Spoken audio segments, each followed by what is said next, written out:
Up until now, for the entire month of August, we heard a lot of fiery rhetoric from North Korea, but what we hadn't seen was any actual military activity.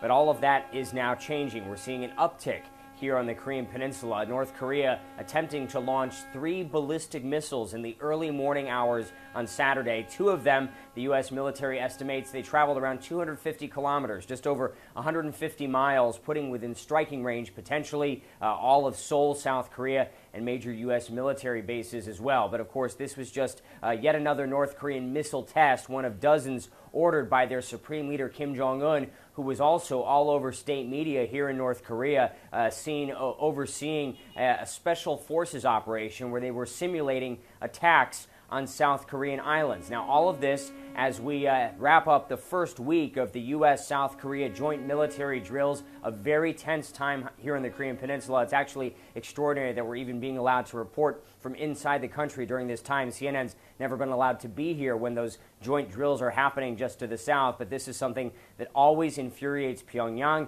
And after you heard a lot of verbal threats, now you're actually seeing action in terms of missile tests and military activities. What we need to watch and monitor here in the coming days is what else could happen as the joint military drills enter week 2. Will Ripley, CNN, Pyongyang, North Korea.